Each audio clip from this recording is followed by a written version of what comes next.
Salut les créateurs, c'est Olivier. Aujourd'hui on va parler framerate et comment bien choisir votre framerate en fonction du sujet que vous filmez.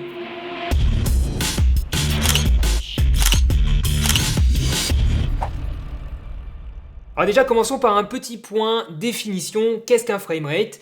Le mot est anglais, ça vous l'aurez deviné, et on l'utilise communément pour désigner le nombre d'images par seconde que votre caméra va filmer. Donc ce nombre d'images par seconde s'écrit de la façon suivante: un chiffre suivi des initiales FPS pour frame per second en anglais ou IPS pour images par seconde en français. Donc il s'agit tout simplement du nombre d'images par seconde enregistrées par votre caméra et ces images mises bout à bout forment une vidéo. Alors les framerates les plus répandus sont le 24 et 25 fps, le 30 fps, le 50 et 60 fps et enfin le 100 et 120 fps. Donc voilà pour les principaux que vous allez retrouver sur les caméras, les appareils photo grand public.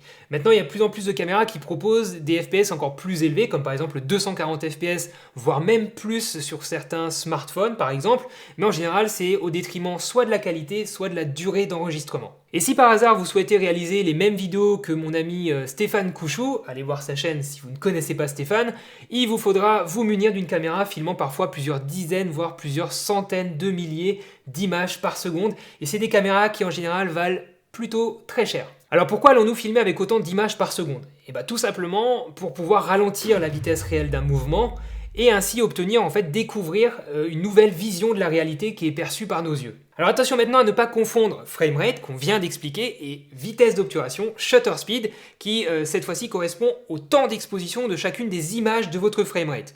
Donc pas de panique, si vous maîtrisez cette notion donc, de shutter speed, de vitesse d'obturation en photo, n'oubliez pas que la vidéo c'est rien d'autre qu'une succession de photos mises bout à bout pour former donc une animation. Donc la logique est strictement la même en termes de vitesse d'obturation de shutter.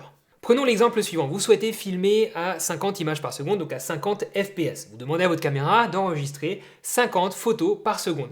Mais vous paramétrez un shutter seulement d'un 25e de seconde. Donc ça veut dire que chaque photo réalisée par votre caméra va prendre un 25e de seconde. Et ça, vous ne pourrez le faire donc maximum que 25 fois par seconde, étant donné que le shutter est à 1/25e pour chaque photo.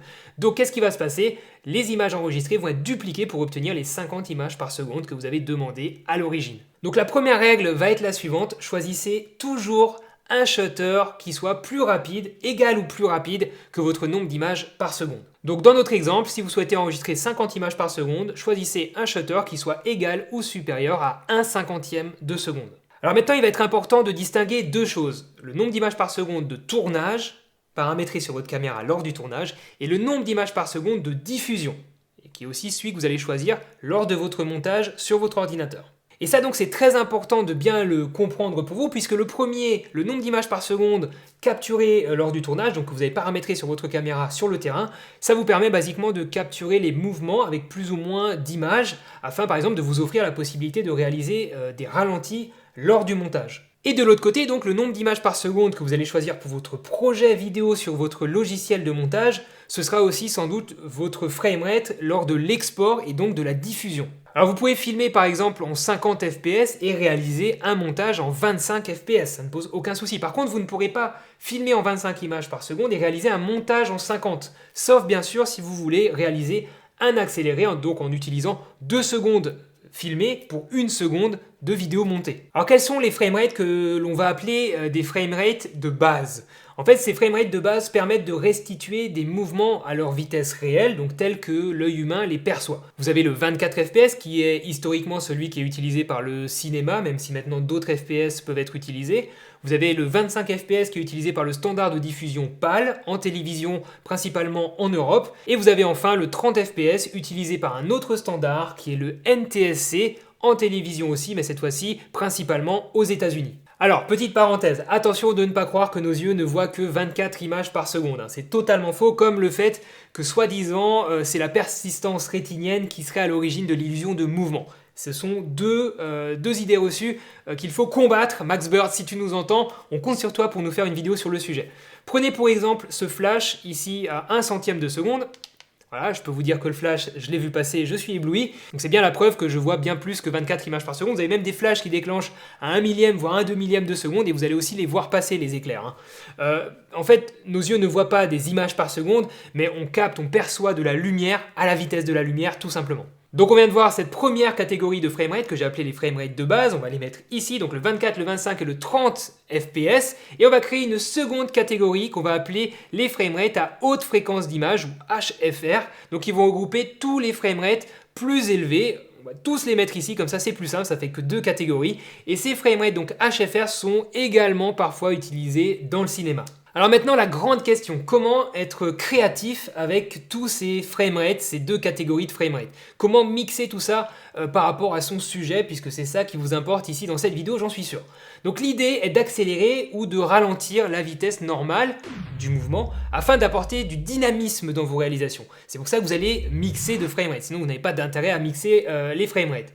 Donc par exemple, si vous filmez en 50 images par seconde et que vous conformez ce clip en 25 images par seconde lors de votre montage, vous obtiendrez ainsi un ralenti qui sera 2 fois plus lent que la réalité. Passer de 50 images par seconde filmées à 25 images par seconde diffusées. Donc plus vous enregistrez d'images au tournage, plus vous pourrez ralentir ce que vous avez filmé lors du montage. Et à l'inverse, si vous filmez moins d'images par seconde que la fréquence d'image de votre montage, lorsque vous allez conformer votre clip à votre montage, vous obtiendrez un accéléré pour par exemple faire un timelapse.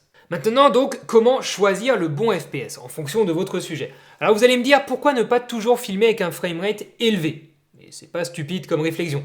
Pourquoi ne pas choisir donc au montage uniquement, tout le temps filmer en 50 ou 100 images par seconde pour avoir la flexibilité au montage de faire des ralentis ou pas? Alors il y a plusieurs raisons à ça. Déjà, il y a un problème mathématique simple. Si vous ne pouvez pas diviser le nombre d'images par seconde que vous avez filmé avec le nombre d'images par seconde que vous avez monté, vous n'obtiendrez pas un nombre d'images par seconde filmé qui soit rond pour chaque image visionnée. J'espère que je me fais bien comprendre. Ce qui aura en fait pour effet de créer des sauts d'images dans votre rendu final et donc de donner un look étrange à votre réalisation. Donc si vous avez des saccades dans vos vidéos et vous êtes nombreux à me faire remonter ce problème-là, c'est sans doute que vous n'avez pas respecté ce premier point. Ensuite, il faut savoir qu'en augmentant votre framerate, et on en a parlé un petit peu plus tôt dans cette vidéo, vous allez aussi devoir augmenter la vitesse de votre shutter. Et donc vous allez ainsi, déjà premièrement, réduire la quantité de flou de mouvement naturel qu'il y a sur vos sujets, donc ça peut poser un problème artistique. Et ensuite, vous allez aussi réduire la quantité de lumière qui va atteindre votre capteur, vu que vous avez un shutter plus rapide.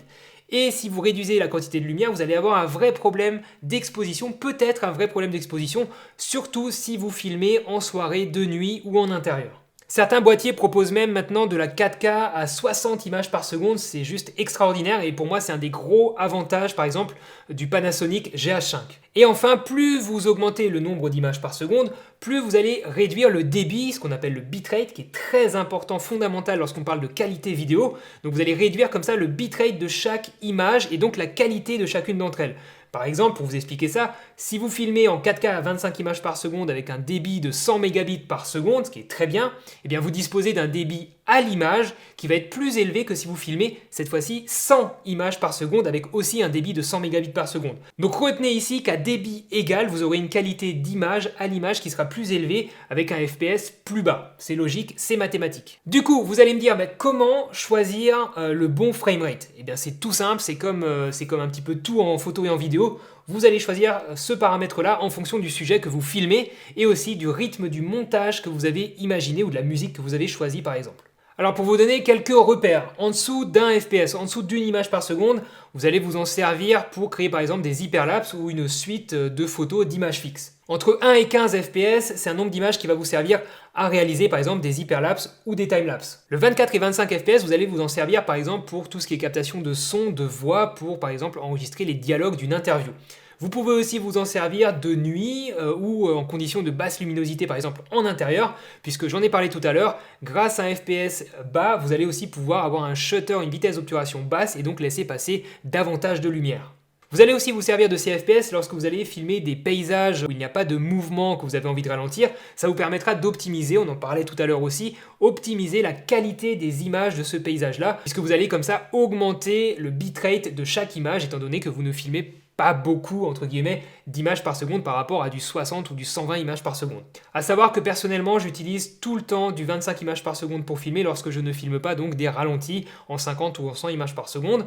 Et j'utilise aussi cette base de 25 images par seconde pour réaliser ma séquence de montage et mon export. Vient ensuite le 30 images par seconde qui peut aussi être votre framerate de projet et d'export, tout comme le 24 images par seconde. Je ne suis pas en train de vous dire maintenant de faire tous vos projets comme moi en 25 images par seconde. Chacun a ses habitudes de travail. Par contre, ce 30 images par seconde, si vous le conformez en 24 ou en 25 images par seconde lors du montage, vous allez obtenir un léger ralenti très cinématographique qui va rendre donc les mouvements de vos personnages un petit peu plus sympa, un petit peu moins banal que si vous les laissez à vitesse réelle. Viennent ensuite le 50 et le 60 fps, tout dépend si vous êtes en PAL ou en NTSC. Donc ce sont des ralentis maintenant qu'on va appeler de base puisqu'ils sont à peu près disponibles sur toutes les caméras et les appareils photo grand public.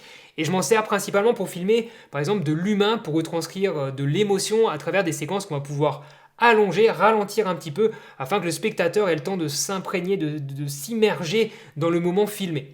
Donc par exemple des gens qui rigolent, des gens qui courent, des applaudissements, de la danse, peut-être des confettis qui volent, voilà. Et une autre raison de filmer en 50 ou 60 fps, c'est par exemple si vous souhaitez ne pas diffuser le son de quelqu'un qui est en train de parler à l'image. En fait, votre cerveau va mieux accepter le fait qu'il n'y ait pas le son de la voix si l'image est au ralenti. Alors que si l'image est en vitesse réelle et qu'on n'a pas le son de la voix, notre cerveau bug un petit peu, il ne comprend pas vraiment ce qui se passe. Viennent ensuite le 100 et le 120 fps, ça dépend aussi si vous êtes donc en PAL ou en NTSC. Ce sont des ralentis un petit peu plus poussés qui commencent à se démocratiser sur l'ensemble des caméras grand public, petit à petit. Ça vous permet de réaliser ce qu'on appelle des speed ramps, des variations de vitesse lors du montage, des variations importantes, c'est ça qui est intéressant. Et plus le ralenti est important ici, plus l'effet donc de speed ramp, de variation de vitesse, va être pertinent. Par ailleurs, ces ralentis assez importants que vous pouvez faire grâce à du 100 ou 120 images par seconde, c'est extrêmement utile lorsque vous filmez à main levée sans système de stabilisation, puisque je vous en parlais déjà dans d'autres vidéos. Ça vous permet de limiter, de diminuer l'impact des tremblements lors du tournage. Donc si vous filmez à main levée, lorsque vous allez faire un mouvement qui dure peut-être une seconde, un tremblement d'une seconde, vous allez ralentir ça x4 et votre mouvement qui a duré une seconde dans la réalité, dans la vraie vie, va en final durer 4 secondes dans votre montage, donc il sera beaucoup moins choquant lorsque les gens vont regarder votre vidéo. Donc ces ralentis-là, extrêmement utiles lorsque vous filmez sans système de stabilisation. Maintenant, bien sûr, et j'en parlais tout à l'heure, attention à la qualité de l'image lorsque vous filmez comme ça avec des FPS élevés. Si vous voulez que la qualité reste bonne, en tout cas que le manque de qualité ne soit pas perçu par votre spectateur, essayez de concentrer l'attention du spectateur sur un élément qui représente une grosse proportion de votre image. Donc faites par exemple des portraits, remplissez votre cadre, c'est une règle de composition de base. Remplissez votre cadre pour que l'attention ne soit pas portée sur le manque de qualité, mais que l'attention soit portée sur un regard, sur un visage, sur un élément important dans votre image. Bon, ensuite, vous avez encore d'autres FPS possibles, plus élevés, 180, 240, on en parlait tout à l'heure, peut-être 1000 FPS, 10 000 FPS encore une fois, mais c'est pas présent sur les caméras grand public, ou alors ça commence à l'être, mais seulement, on le disait en début de vidéo, seulement sur de plus petites résolutions, ou alors seulement sur quelques secondes, donc c'est pas forcément très intéressant, même si c'est relativement impressionnant. Vous pouvez aussi faker, faire de faux ralentis à partir d'une base en 50 ou en 100 fps grâce à des plugins qui s'appellent Twixtor ou Optical Flow par exemple sur After Effects et Premiere Pro. Ça vous permet de ralentir de façon numérique en inventant les images entre deux images filmées. Bon voilà, je suis pas un grand fan de ces plugins là, ça fait des années que je m'en sers plus. Parfois ça peut rendre des services, mais il faut utiliser ça avec modération et bien vérifier ce qui se passe, comment le plugin fonctionne sur vos images. Voilà, on arrive au bout de cette vidéo, elle est un petit peu longue, merci d'être encore là, j'espère que vous avez appris des choses, j'espère que vous y voyez un petit peu plus clair dans le choix de votre framerate lorsque vous filmez. Exercez-vous, faites-moi part de vos questions dans les commentaires comme d'habitude, et dans un futur tutoriel, on parlera donc de la notion complémentaire qui est donc cette vitesse d'obturation, le shutter, comment choisir sa vitesse d'obturation en fonction de son framerate et de son sujet. Voilà, tout ça, ça arrive bientôt, donc restez dans le coin, abonnez-vous, partagez cette vidéo si le cœur vous en dit, mettez un petit pouce bleu, ça fait toujours plaisir. À très bientôt les amis, à très bientôt les créateurs, faites de belles photos, faites de belles vidéos. Ciao!